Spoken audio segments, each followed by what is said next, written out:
ਵਾਹਿਗੁਰੂ ਜੀ ਕਾ ਖਾਲਸਾ ਵਾਹਿਗੁਰੂ ਜੀ ਕੀ ਫਤਿਹ। TV84 ਦੇ ਸਾਰੇ ਦਰਸ਼ਕ ਤੇ ਸਰੋਤੇ ਜਿਹੜੇ ਨਾਰਥ ਅਮਰੀਕਾ ਦੇ ਵਿੱਚੋਂ ਸਾਡੇ ਨਾਲ ਜੁੜੇ ਹੋਏ ਆ, ਮੈਂ ਅਮਰਵੀਰ ਸਿੰਘ ਅੱਜ TV84 ਦੇ ਇਸ ਗੁਫ਼ਤਗੂ ਪ੍ਰੋਗਰਾਮ ਦੇ ਵਿੱਚ ਆਪ ਸਭ ਦਾ ਤਹਿ ਦਿਲੋਂ ਸਵਾਗਤ ਕਰਦਾ। ਵਿਊਅਰਸ, ਅੱਜ 12 ਫਰਵਰੀ ਦਾ ਦਿਨ ਹੈ ਤੇ ਜਦੋਂ ਅਸੀਂ ਅਜੋਕੇ ਸਿੱਖ ਇਤਿਹਾਸ ਵੱਲ ਨਜ਼ਰ ਮਾਰਦੇ ਹਾਂ ਤਾਂ 20ਵੀਂ ਸਦੀ ਦੇ ਮਹਾਨ ਸਿੱਖ ਦਾ ਖਿਤਾਬ ਜਿਸ ਸ਼ਖਸੀਅਤ ਨੂੰ ਮਿਲਿਆ, ਸ਼ਹੀਦ ਸੰਤ ਜਰਨੈਲ ਸਿੰਘ ਖਾਲਸਾ ਭਿੰਡਰਾਂਵਾਲੇ, ਅੱਜ ਉਹਨਾਂ ਦਾ ਜਨਮ ਦਿਹਾੜਾ ਹੈ, ਜਿਸ ਸੰਬੰਧੀ ਦੁਨੀਆ ਭਰ ਦੇ ਵੱਖ-ਵੱਖ ਥਾਵਾਂ ਦੇ ਉੱਤੇ ਸਮਾਗਮ ਵੀ ਹੋਏ ਆ ਤੇ ਵਿਸ਼ੇਸ਼ ਕਰਕੇ ਇੱਕ ਵੱਡਾ ਸਮਾਗਮ ਫਤਿਹਗੜ੍ਹ ਸਾਹਿਬ ਦੀ ਧਰਤੀ ਦੇ ਉੱਤੇ ਕੀਤਾ ਗਿਆ, ਜਿੱਥੇ ਸੰਤਾਂ ਦੀ ਯਾਦ ਦੇ ਵਿੱਚ ਜਿਹੜੀ ਉਹਨਾਂ ਦੀ ਸ਼ਹਾਦਤ ਸੀ ਉਹਨੂੰ ਕਮੈਮੋਰੇਟ ਕੀਤਾ ਗਿਆ ਤੇ ਉਹਨਾਂ ਦੇ ਪਾਏ ਪੂਰਨਿਆਂ ਦੇ ਉੱਤੇ ਚੱਲਣ ਦਾ ਜਿਹੜਾ ਪ੍ਰਣ ਹੈ ਉਹ ਦੁਹਰਾਇਆ ਗਿਆ। ਇਸ ਸਮਾਗਮ ਦਾ ਵਿਸ਼ੇਸ਼ ਪ੍ਰਸਾਰਣ ਜਿਹੜੀ ਬੀਤੀ ਰਾਤ ਹੈਗੀ ਹੈ ਉਹਦਾ ਤੁਸੀਂ ਪ੍ਰਸਾਰਣ TV84 ਤੇ ਵੀ ਦੇਖਿਆ ਤੇ ਉਹਨੂੰ ਸਲਾਹਿਆ ਵੀ ਹੈ। ਸੋ ਅੱਜ ਸੰਤ ਜਰਨੈਲ ਸਿੰਘ ਖਾਲਸਾ ਭਿੰਡਰਾਂਵਾਲਿਆਂ ਦੀ ਸ਼ਖਸੀਅਤ ਬਾਰੇ ਤੇ ਉਹਨਾਂ ਦਾ ਜੋ ਸੰਦੇਸ਼ ਸੀ, ਕੌਮ ਨੂੰ ਮੈਸੇਜ ਸੀ, ਜਾਂ ਜਿਹੜੇ ਉਹ ਪੂਰਨੇ ਪਾ ਕੇ ਗਏ ਆ, ਉਸ ਬਾਬਤ ਅੱਜ ਅਸੀਂ ਵਿਚਾਰ ਚਰਚਾ ਕਰਾਂਗੇ। ਇਸ ਸਾਰੀ ਗੱਲਬਾਤ ਦੇ ਲਈ ਅੱਜ ਸਾਡੇ ਨਾਲ UK ਤੋਂ ਸਕਾਲਰ ਤੇ ਹਿਸਟੋਰੀਅਨ ਡਾਕਟਰ ਇਕਤਦਾਰ ਕਰਾਮਤ ਚੀਮਾ ਸਾਡੇ ਨਾਲ ਬਣੇ ਹੋਏ ਨੇ। ਇਹਨਾਂ ਦਾ ਬੜਾ ਕੰਮ ਹੈ ਸਿੱਖ ਇਤਿਹਾਸ ਦੇ ਉੱਤੇ ਵੀ, ਇੰਟਰਨੈਸ਼ਨਲੀ ਜਿਹੜੀ ਪੋਲੀਟਿਕਸ ਹੈਗੀ ਹੈ ਉਹਦੇ ਉੱਤੇ ਉਹਦੇ ਮਾਹਰ ਵੀ ਨੇ, ਉਸ ਗੱਲ ਨੂੰ ਵੀ ਸਮਝਦੇ ਨੇ ਤੇ ਸਿੱਖ ਇਤਿਹਾਸ ਦੇ ਨਾਲ ਇੱਕ ਮੁਸਲਮਾਨ ਹੋਣ ਦੇ ਨਾਤੇ ਵੀ ਬੜਾ ਇਹਨਾਂ ਦਾ ਗਹਿਰਾ ਰਿਸ਼ਤਾ ਹੈ। ਸੋ ਡਾਕਟਰ ਸਾਹਿਬ, ਤੁਹਾਡਾ ਸਵਾਗਤ ਹੈ ਜੀ। ਵਾਹਿਗੁਰੂ ਜੀ ਕਾ ਖਾਲਸਾ ਵਾਹਿਗੁਰੂ ਜੀ ਕੀ ਫਤਿਹ ਜੀ। ਅਮਰਵੀਰ, ਵਾਹਿਗੁਰੂ ਜੀ ਕਾ ਖਾਲਸਾ ਵਾਹਿਗੁਰੂ ਜੀ ਕੀ ਫਤਿਹ। ਡਾਕਟਰ ਸਾਹਿਬ, ਕੀ ਕਹਿਣਾ ਚਾਹੋਗੇ ਅੱਜ ਜਿਸ ਦਿਹਾੜੇ ਦੇ ਉੱਤੇ ਅਸੀਂ ਗੱਲ ਕਰ ਰਹੇ ਹਾਂ, ਸੰਤ ਜਰਨੈਲ ਸਿੰਘ ਖਾਲਸਾ ਭਿੰਡਰਾਂਵਾਲਿਆਂ ਦੀ ਯਾਦ ਦੇ ਵਿੱਚ ਸਮਾਗਮ ਹੋ ਰਹੇ ਆ, ਉਹਨਾਂ ਦੀ ਸ਼ਖਸੀਅਤ ਨੂੰ ਯਾਦ ਕੀਤਾ ਜਾ ਰਿਹਾ ਹੈ ਤੇ ਉਹਨਾਂ ਦੀ ਸੋਚ ਨੂੰ ਯਾਦ ਕੀਤਾ ਜਾ ਰਿਹਾ ਹੈ। ਤੁਸੀਂ, ਜਿਵੇਂ ਮੈਂ ਜ਼ਿਕਰ ਵੀ ਕੀਤਾ, ਵੀ ਇੱਕ ਹਿਸਟੋਰੀਅਨ ਸਕਾਲਰ ਹੋਣ ਦੇ ਨਾਤੇ ਖਾਸ ਤੌਰ 'ਤੇ ਇੱਕ ਪਾਕਿਸਤਾਨੀ ਓਰੀਜਨ ਤੋਂ ਜਿੱਥੇ ਤੁਸੀਂ ਵੱਡੇ ਹੋਏ ਹੋ, ਉਹ ਇੱਕ ਆਪਸੀ ਸਾਂਝ ਦੀ ਗੱਲ ਹੁੰਦੀ ਹੈ, ਤੇ ਮੁਸਲਮਾਨ ਹੋਣ ਦੇ ਨਾਤੇ ਸੰਤ ਜਰਨੈਲ ਸਿੰਘ ਦੀ ਸ਼ਖਸੀਅਤ ਨੂੰ ਕਿਵੇਂ ਦੇਖਦੇ ਹੋ?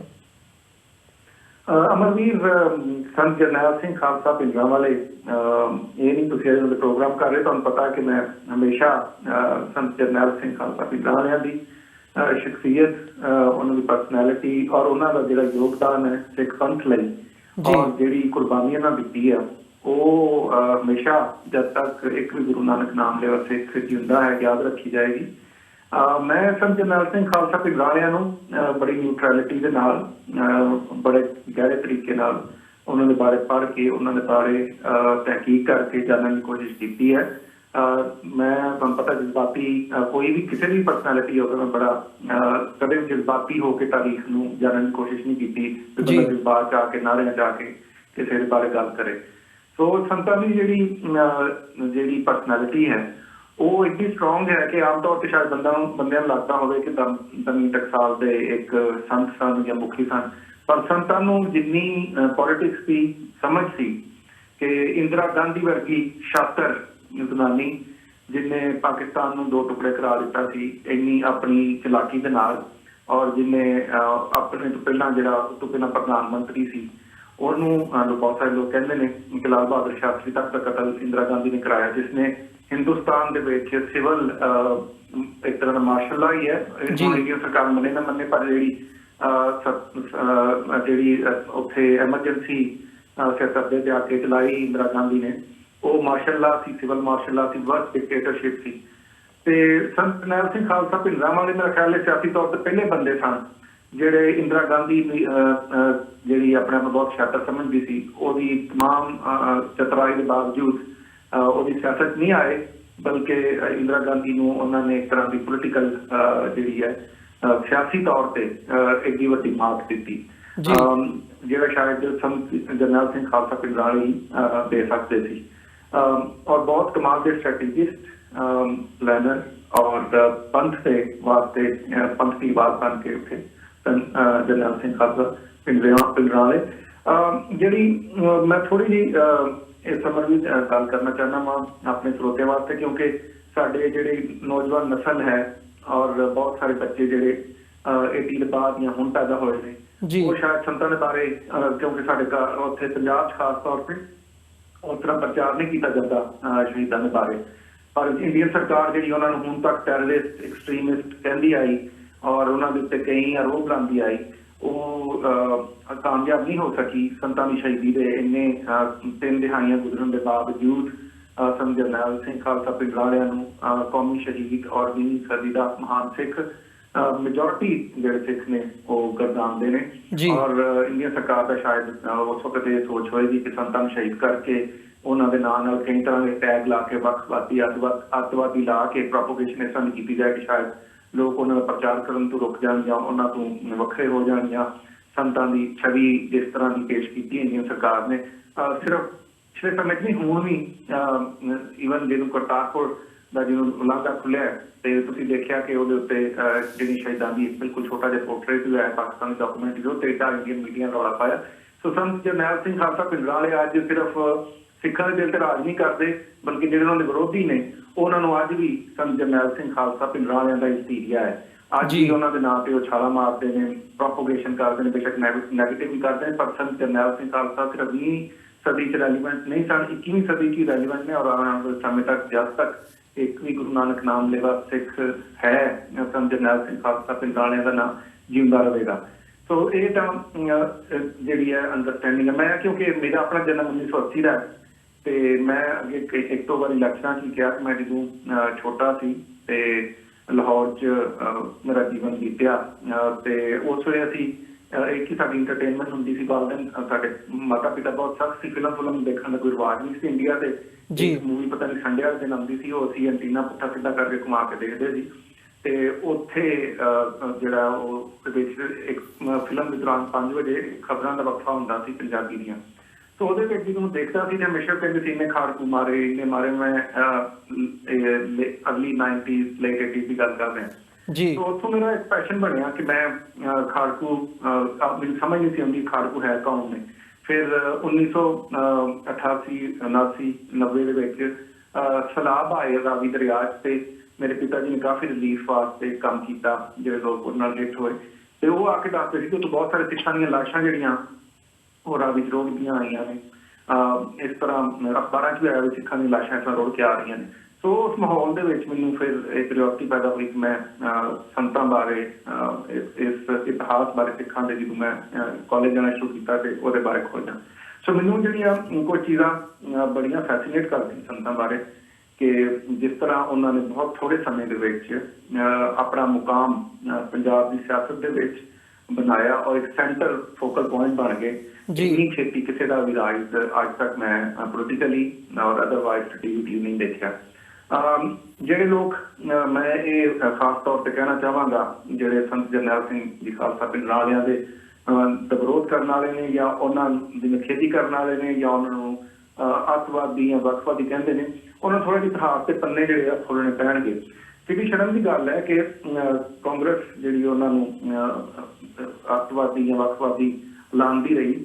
ਤੁਹਾਨੂੰ ਪਤਾ ਹੈ ਕਿ ਸੰਤਾਂ ਦੇ ਉੱਤੇ ਇੱਕ ਆਰੋਪ ਲੱਗਾ ਸੀ ਇੱਕ ਲਾਲਾ ਜਗਤ ਨਾਰਾਇਣ ਦੇ ਕਤਲ ਦਾ ਜੀ। ਇੱਕ ਉਹੀ ਵਾਈਟ ਕੇਸ ਹੈ ਜਿਹੜਾ ਉਹਨਾਂ ਦੇ ਉੱਤੇ ਬਣਿਆ ਜਿਸ ਸੰਤਾਂ ਦੀ ਗ੍ਰਿਫਤਾਰੀ ਵੀ ਹੋਈ। ਪਰ ਇਸੇ ਇੰਡੀਅਨ ਸਰਕਾਰ ਨੇ ਟਰਾਇਲ ਕੀਤਾ, ਸਾਰਾ ਕੁਛ ਕੀਤਾ। ਉਹਦੇ ਬਾਅਦ ਉਹਨਾਂ ਨੂੰ ਤੁਹਾਨੂੰ ਪਤਾ ਹੈ ਕਿ ਸਤੰਬਰ 1988 ਦੀ ਗੱਲ ਹੈ ਜਦੋਂ ਸੰਤਾਂ ਦੀ ਪਹਿਲਾਂ ਗ੍ਰਿਫਤਾਰੀ ਹੁੰਦੀ ਹੈ ਔਰ ਉਹਦੇ ਬਾਅਦ ਸੰਤ ਜਿਹੜੇ ਆ ਉਹ ਮਨ ਤੇ ਰਿਹਾ ਹੋ ਗਏ। ਗਿਆਨੀ ਜ਼ੈਲ ਸਿੰਘ ਜਿਹੜਾ ਬਾਅਦ ਹਿੰਦੁਸਤਾਨ ਦਾ ਰਾਸ਼ਟਰਪਤੀ ਬਣਿਆ, ਉਸ ਵਕਤ ਹੋਮ ਮਿਨਿਸਟਰ ਸੀ ਇੰਦਰਾ ਗਾਂਧੀ ਸਰਕਾਰ 'ਚ, ਉਹਦਾ ਔਨ ਰੈਕਰਡ ਜਿਹੜਾ ਹੈ ਵਿਧਾਨ ਸਭਾ ਦੇ ਵਿੱਚ ਸਟੇਟਮੈਂਟ ਹੈ। ਜੇ ਕਿਸੇ ਨੂੰ ਯਕੀਨ ਨਹੀਂ ਆਉਂਦਾ ਤੇ ਉਹ ਪ੍ਰੋਸੀਡਿੰਗ ਪੜ੍ਹ ਲੈ ਜਿਹੜੀ ਹੈ ਨਾ ਅਸੈਂਬਲੀ ਦੀਆਂ।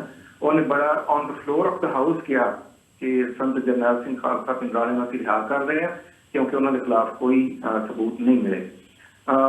ਸੋ ਇਸ ਵਾਸਤੇ ਇਹ ਜਿਹੜਾ ਬੰਦਾ ਜਿਹਨੂੰ ਤੁਹਾਡੇ ਆਪਣੇ ਹੋਮ ਮਿਨਿਸਟਰ ਨੇ ਇੰਦਰਾ ਗਾਂਧੀ ਦੀ ਸਰਕਾਰ ਦੇ ਹੇਠ ਜਿਹਦੇ ਬਾਰੇ on the floor of the house ਕਿਹਾ ਹੋਵੇ ਕਿ ਉਹਦੇ ਖਿਲਾਫ ਕੋਈ ਸਬੂਤ ਨਹੀਂ ਮਿਲਿਆ, ਉਹਨੂੰ ਤੁਹਾਡੀ ਕੋਰਟਾਂ ਨੇ ਟਰਾਇਲ ਕੀਤਾ, ਉਹਦੇ ਬਾਵਜੂਦ ਸੰਤ ਜਰਨੈਲ ਸਿੰਘ ਖਾਲਸਾ ਪਿੰਡਰਾਂ ਵਾਲਿਆਂ ਨੂੰ ਰਿਹਾ ਕੀਤਾ ਗਿਆ ਕਿਉਂਕਿ ਉਹਨਾਂ ਦੀ ਕੋਈ ਇਨਵੋਲਵਮੈਂਟ ਨਹੀਂ ਸੀ। ਸੋ ਉਹਨਾਂ ਨੂੰ ਬਾਅਦ ਦੇ ਵਿੱਚ ਵੱਖਵਾਦੀ ਅੱਤਵਾਦੀ ਕਰਾਰ ਦੇਣਾ ਇੱਕ ਹਾਸੋਹੀਣ ਗੱਲ ਹੈ। ਫਿਰ ਤੁਸੀਂ ਇਹ ਦੇਖੋ ਕਿ ਜਦੋਂ ਸੰਤ ਜਰਨੈਲ ਸਿੰਘ ਖਾਲਸਾ ਪਿੰਡਰਾਂ ਵਾਲੇ ਜਦੋਂ ਜ਼ਮਾਨਤ ਤੇ ਰਿਹਾ ਹੋਏ ਤੇ ਉਹ ਫਿਰ ਸੰਤੋਖ ਸਿੰਘ ਦਾ ਤੁਹਾਨੂੰ ਪਤਾ ਕਿ ਜਦੋਂ ਦੇਹਾਂਤ ਹੋਇਆ ਤੇ ਦਿੱਲੀ ਦੇ ਵਿੱਚ ਸੰਤ ਜਰਨੈਲ ਸਿੰਘ ਖਾਲਸਾ ਪਿੰਗਲਾਂ ਵਾਲੇ ਉਹਨਾਂ ਦੇ ਉੱਥੇ ਜਿਹੜੀ ਉਹਨਾਂ ਦੀ ਜਦੋਂ ਸੀ ਉਹਨਾਂ ਦੇ ਮਰਨ ਦੇ ਬਾਅਦ ਜਦੋਂ ਸਮਾਗਮ ਹੋਇਆ ਤੇ ਉਹਦੇ ਸੰਤ ਜਰਨੈਲ ਸਿੰਘ ਖਾਲਸਾ ਪਿੰਗਲਾਂ ਵਾਲੇ ਦਿੱਲੀ ਚਲੇ ਗਏ। ਉੱਥੇ ਰਾਜੀਵ ਗਾਂਧੀ ਵੀ ਆਇਆ ਸੀ। ਫਿਰ ਸਾਨੂੰ ਵੀ ਪਤਾ ਹੈ ਕਿ ਸੰਤ ਜਰਨੈਲ ਸਿੰਘ ਖਾਲਸਾ ਪਿੰਗਲਾਂ ਵਾਲੇ ਦਿੱਲੀ ਦੇ ਵਿੱਚ ਆਪਣੇ ਦੂਸਰੇ ਜਥੇਬੰਦੀ ਦੇ ਨਾਲ ਫਿਰਦੇ ਰਹੇ ਨੇ। ਸੰਤ ਜਰਨੈਲ ਸਿੰਘ ਖਾਲਸਾ ਪਿੰਗਲਾਂ ਵਾਲੇ ਬੰਬਈ ਗਏ, ਬੰਬਈ ਨੂੰ ਫਿਰ ਅੰਮ੍ਰਿਤਸਰ ਆਏ। ਸੋ ਅਗਰ ਇੰਡੀਅਨ ਸਰਕਾਰ ਜਾਂ ਉਸ ਵਕਤ ਇੰਦਰਾ ਗਾਂਧੀ ਸਰਕਾਰ ਸਮਝਦੀ ਸੀ ਕਿ ਸੰਤ ਜਰਨੈਲ ਸਿੰਘ ਖਾਲਸਾ ਪਿੰਗਲਾਂ ਵਾਲੇ ਕੋਈ ਟੈਰਰਿਸਟ ਨੇ ਜਾਂ ਅੱਤਵਾਦੀ ਨੇ ਜਾਂ ਵੱਖਵਾਦੀ ਨੇ ਜਾਂ ਨੈਸ਼ਨਲ ਸਿਕਿਉਰਿਟੀ ਲਈ ਕੋਈ ਮਸਲਾ ਨੇ ਤਾਂ ਉਹ ਗ੍ਰਿਫਤਾਰ ਕਰ ਲੈਂਦੀ, ਕਿਉਂਕਿ ਇਸ ਤਰ੍ਹਾਂ ਦੀ ਕੋਈ ਗੱਲ ਹੈ ਨਹੀਂ ਸੀ।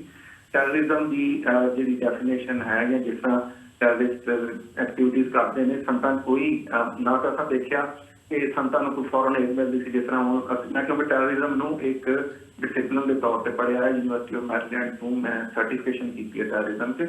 ਸੋ ਜਿੰਨੀਆਂ ਵੀ ਅਸੀਂ ਟੈਰਰਿਸਟ ਕੇਸ ਸਟੱਡੀਜ਼ ਕਰਦੇ ਹਾਂ, ਕੋਈ ਚੀਜ਼ ਵੀ ਸੰਤਾਂ ਦੇ ਨਾਲ ਨਹੀਂ ਚੱਲਦੀ। ਦੇਖੋ ਨਾ, ਹੁਣ ਜਿਸ ਤਰ੍ਹਾਂ ਜਿਹੜੇ ਟੈਰਰਿਸਟ ਹੁੰਦੇ ਨੇ ਉਹ ਲੁੱਕ ਛੁਪ ਕੇ ਵਾਰਦਾਤਾਂ ਕਰਦੇ ਨੇ, ਕੋਈ ਪਤਾ ਨਹੀਂ ਹੁੰਦਾ ਕਿਹੜਾ। ਹੁਣ ਸਮਾਂ ਬਿਨ ਲਾਦਨ ਏਡਾ ਵੱਡਾ ਟੈਰਰਿਸਟ ਹੈ, ਉਹ ਸਾਰਾ ਸਮਾਂ ਲੁਕਿਆ ਰਿਹਾ ਮੁਖਤਲਿਫ ਥਾਵਾਂ ਤੇ, ਕਦੇ ਵੀ ਖੁੱਲ ਕੇ ਸਾਹਮਣੇ ਨਹੀਂ ਆਇਆ। ਜੇ ਤੁਸੀਂ ਸੰਤਾਂ ਨੂੰ ਅੱਤਵਾਦੀ ਕਹਿੰਦੇ ਹੋ, ਸੰਤਾਂ ਨੂੰ ਤਾਂ ਕਿਤੇ ਇੱਧਰ ਉੱਧਰ ਲੁਕਿਆ ਛੁਪਿਆ ਹੋਣਾ ਚਾਹੀਦਾ। ਸੋ ਹਿੰਦੁਸਤਾਨ ਦੇ ਪੂਰੇ ਸ਼ਹਿਰਾਂ 'ਚ ਦਿੱਲੀ, ਬੰਬਈ, ਅੰਮ੍ਰਿਤਸਰ 'ਚ ਆਪਣੇ ਪੂਰੇ ਜੱਥੇ ਦੇ ਨਾਲ ਆਜ਼ਾਦੀ ਨਾਲ ਘੁੰਮਦੇ ਫਿਰਦੇ ਸੀ।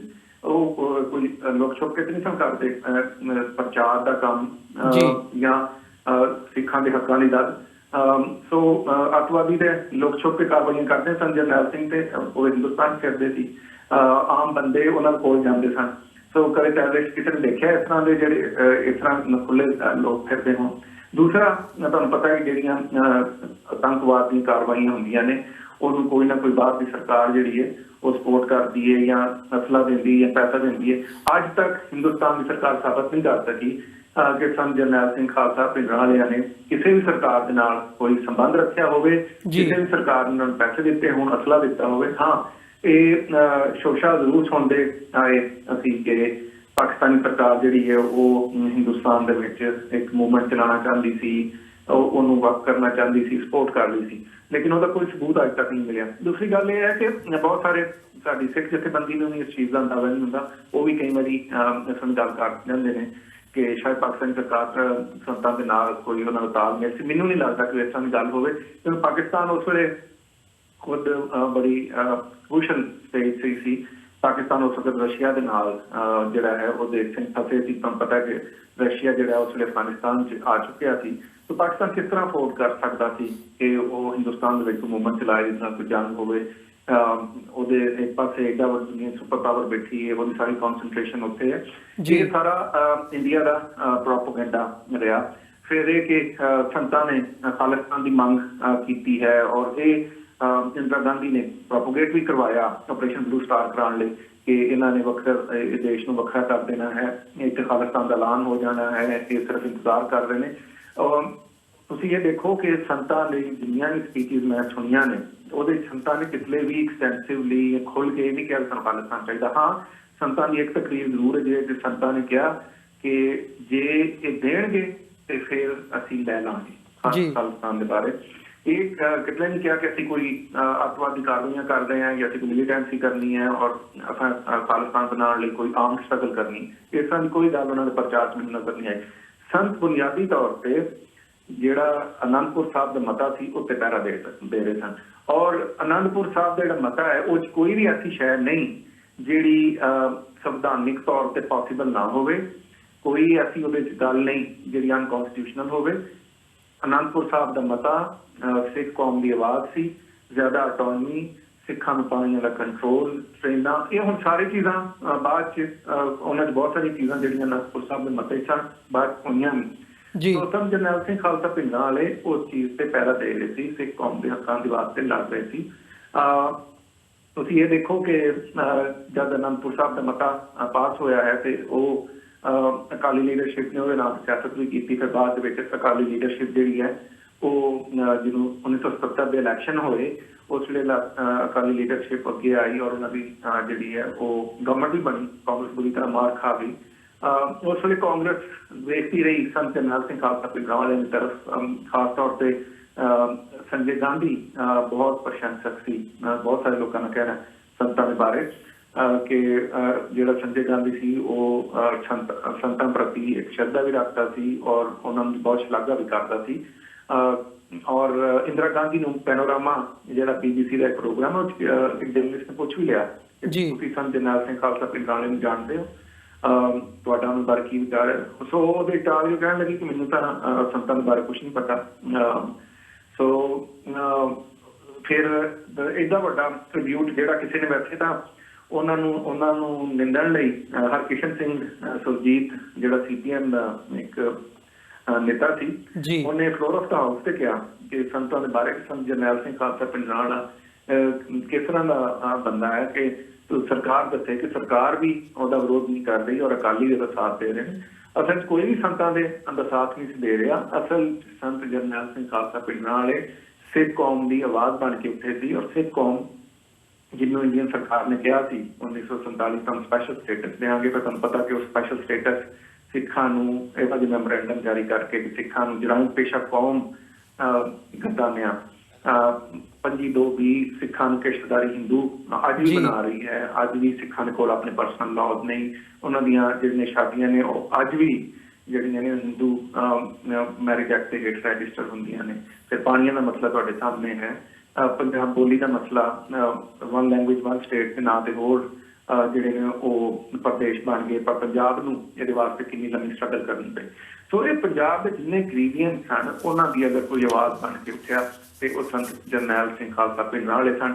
ਇਸ ਵਾਸਤੇ ਹੀ ਅਕਾਲੀ ਵੀ ਉਹਨਾਂ ਦਾ ਵਿਰੋਧ ਨਹੀਂ ਕਰ ਸਕੇ ਔਰ ਉਸ ਵਕਤ ਦੀ ਕਾਂਗਰਸ ਪਾਰਟੀ ਵੀ ਉਹਨਾਂ ਦਾ ਉਸ ਤਰ੍ਹਾਂ ਖੁੱਲ੍ਹ ਕੇ ਵਿਰੋਧ ਨਹੀਂ ਕਰ ਸਕੀ। ਔਰ ਕਾਂਗਰਸ ਨੂੰ ਜਦੋਂ ਲੱਗਾ ਕਿ ਹੁਣ ਉਹਨਾਂ ਨੂੰ ਜਿਹੜਾ ਆਪਣੀ ਇਲੈਕਸ਼ਨ ਸਿਆਸਤ ਵਾਸਤੇ ਜਿਹੜਾ ਹੈ ਦਰਬਾਰ ਸਾਹਿਬ ਤੇ ਹਮਲਾ ਕਰਨਾ ਹੈ ਤੇ ਸੰਤ ਜਰਨੈਲ ਸਿੰਘ ਖਾਲਸਾ ਪਿੰਡਰਾਂਵਾਲੇ ਤੇ ਬਹੁਤ ਸਾਰੇ ਲੋਕ ਇਸ ਗੱਲ ਵੀ ਕਰਦੇ ਨੇ ਕਿ ਸੰਤ ਜਰਨੈਲ ਸਿੰਘ ਖਾਲਸਾ ਪਿੰਡਰਾਂਵਾਲੇ ਕਿਉਂ ਅਕਾਲ ਤਖਤ ਸਾਹਿਬ ਗਏ, ਜੇ ਉੱਥੇ ਸੰਤ ਜਰਨੈਲ ਸਿੰਘ ਖਾਲਸਾ ਪਿੰਡਰਾਂਵਾਲੇ ਅਗਰ ਨਾ ਜਾਂਦੇ ਤੇ ਹਮਲਾ ਨਾ ਕਰਦੀ। ਉਹਨਾਂ ਸਾਰਿਆਂ ਮਿੱਤਰਾਂ ਨੂੰ ਇਹ ਦੇਖਣਾ ਚਾਹੀਦਾ ਕਿ ਸੰਤ ਉੱਥੇ ਜਾਂਦੇ ਜਾਂ ਨਾ ਜਾਂਦੇ। ਇੰਦਰਾ ਗਾਂਧੀ ਨੇ ਬਹੁਤ ਪਹਿਲਾਂ ਜਨਰਲ ਸਿਨਹਾ ਜਿਹੜਾ vice chief of army staff ਰਿਹਾ ਇੰਡੀਆ ਦਾ, ਉਹਦੀ ਕਿਤਾਬ ਪੜ੍ਹਨ ਵਾਲੀ ਹੈ, ਜਿਹਨੇ ਕਿਹਾ ਕਿ ਇੰਦਰਾ ਗਾਂਧੀ ਨੇ ਬਹੁਤ ਪਹਿਲਾਂ ਜਿਹੜਾ ਦਰਬਾਰ ਸਾਹਿਬ ਦੇ ਨਕਸ਼ੇ ਬਣਾਉਣ ਦੇ ਉੱਥੇ ਹਮਲਾ ਕਰਨ ਦਾ ਆਦੇਸ਼ ਦਿੱਤਾ ਸੀ, ਜਿਹੜਾ ਉਹਨੇ ਜਿੱਥੋਂ ਉਹਨੇ ਇਨਕਾਰ ਕੀਤਾ ਔਰ ਉਹਨੇ ਕਿਹਾ ਕਿ ਇਹ ਕੰਮ ਉਹ ਨਹੀਂ ਕਰੇਗਾ।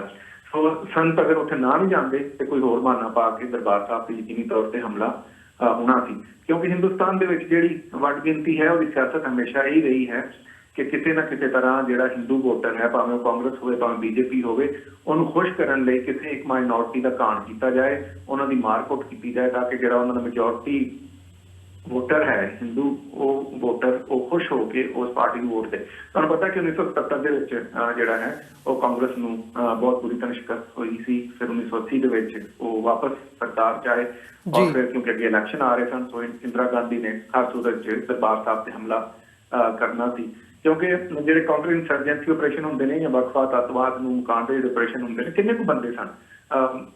ਗਿਣਤੀ ਦੇ ਥੋੜੇ ਜਿਹੇ ਜਥੇਬੰਦੀ ਸੀ ਸੰਤ ਜਰਨੈਲ ਸਿੰਘ ਖਾਲਸਾ ਪਿੰਡਰਾਂਵਾਲਿਆਂ ਦੇ ਨਾਲ ਜਿਹੜੀ ਦਰਬਾਰ ਸਾਹਿਬ 'ਚ ਮੌਜੂਦ ਸੀ।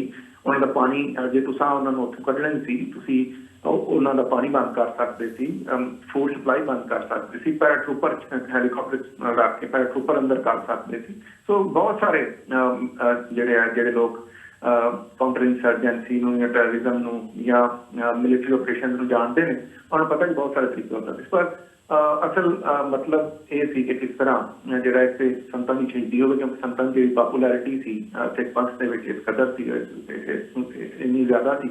ਔਰ ਤੁਹਾਨੂੰ ਪਤਾ ਹੈ ਕਿ ਜਿਸ ਸੰਤ ਜਰਨੈਲ ਸਿੰਘ ਖਾਲਸਾ ਪਿੰਡਰਾਂਵਾਲੇ ਨੂੰ ਕਾਂਗਰਸ ਦੀ ਸਰਕਾਰ ਤੇ ਹੋਰ ਜਿਹੜੇ ਨੇ ਉਹ ਅੱਤਵਾਦੀ ਕਰਾਰ ਦਿੰਦੇ ਨੇ, ਉੱਥੇ ਹੀ ਸੰਤ ਜਰਨੈਲ ਸਿੰਘ ਖਾਲਸਾ ਪਿੰਡਰਾਂਵਾਲੇ ਨਾਲ ਇੰਦਰਾ ਗਾਂਧੀ ਨੇ ਕਈ ਵਾਰੀ ਮਿਲਣ ਦੀ ਖੁਆਇਸ਼ ਜ਼ਾਹਿਰ ਕੀਤੀ ਕਿ ਸੰਤ ਇੱਕ ਵਾਰੀ ਆ ਕੇ ਮੈਨੂੰ ਮਿਲਣ।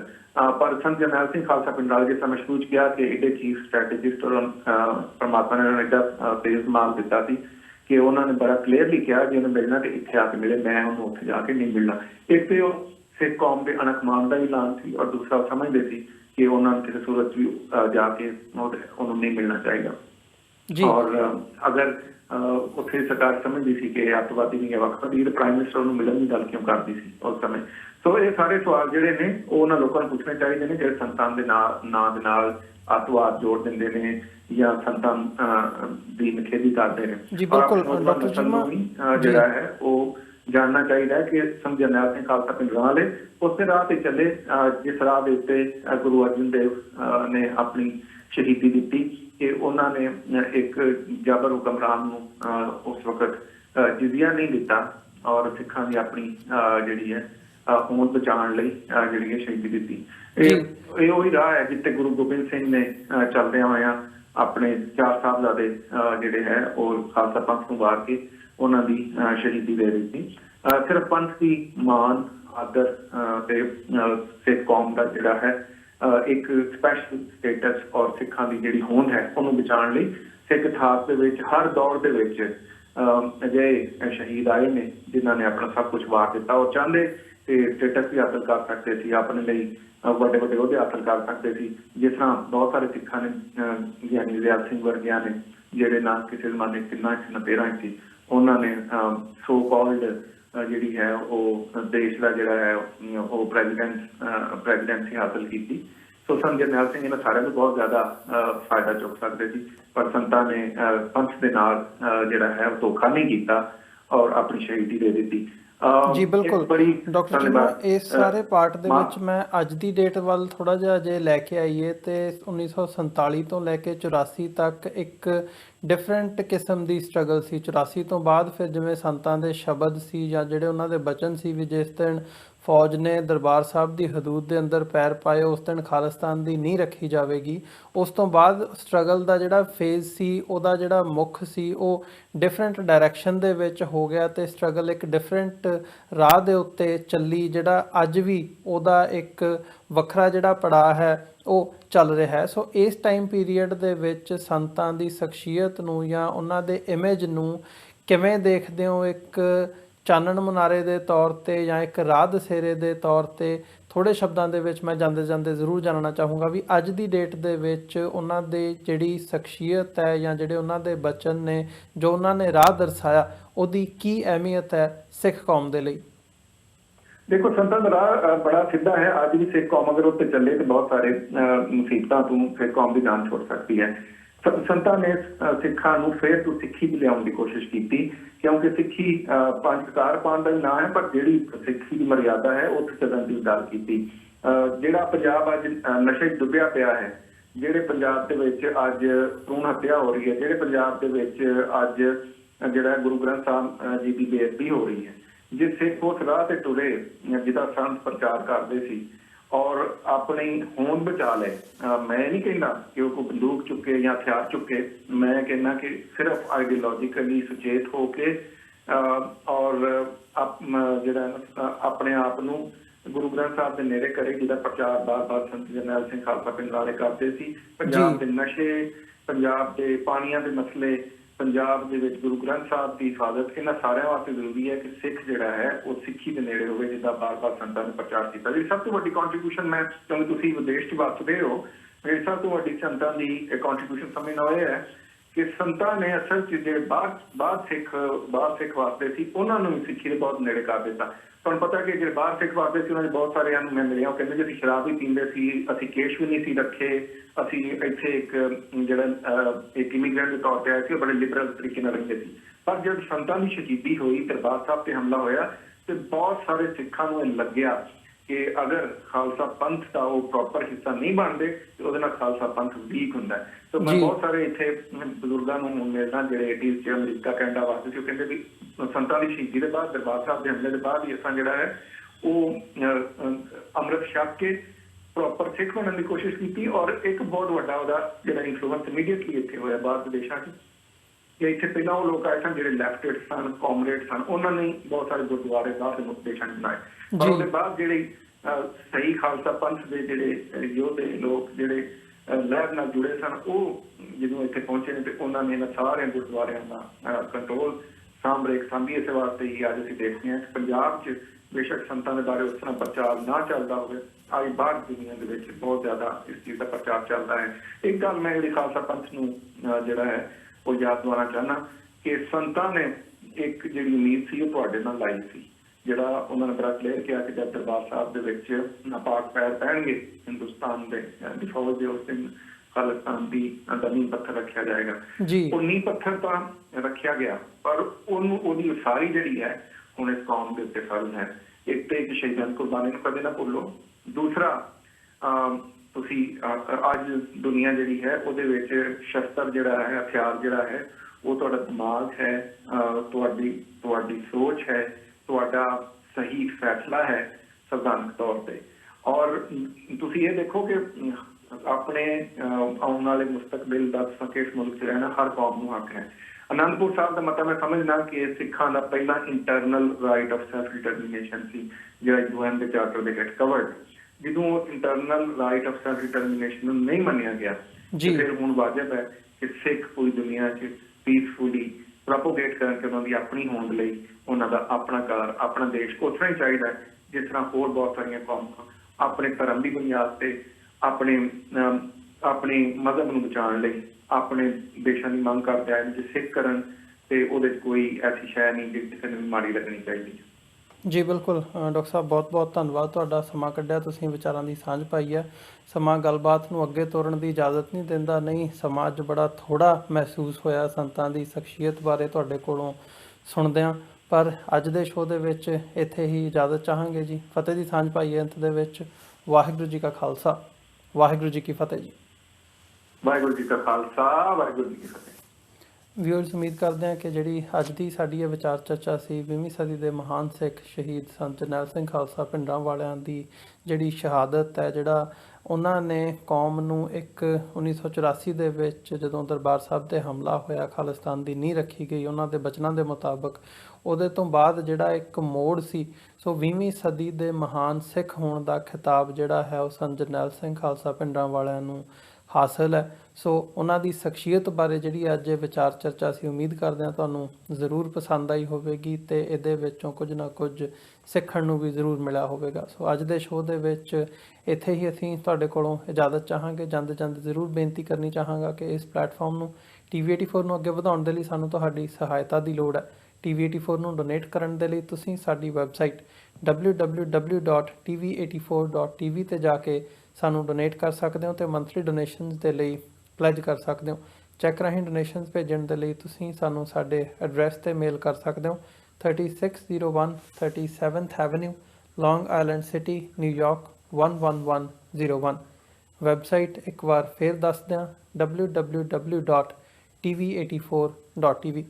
ਇਸੇ ਦੇ ਨਾਲ ਵਿਊਅਰਸ, ਅੱਜ ਦੇ ਇਸ ਪ੍ਰੋਗਰਾਮ ਦੇ ਵਿੱਚ ਇੱਥੇ ਇਜਾਜ਼ਤ ਚਾਹਾਂਗੇ ਜੀ। ਦੁਬਾਰਾ ਫਿਰ ਕੱਲ੍ਹ ਨੂੰ ਮੁਲਾਕਾਤ ਹੋਵੇਗੀ। ਇਜਾਜ਼ਤ ਦਿਓ। ਵਾਹਿਗੁਰੂ ਜੀ ਕਾ ਖਾਲਸਾ, ਵਾਹਿਗੁਰੂ ਜੀ ਕੀ ਫਤਿਹ।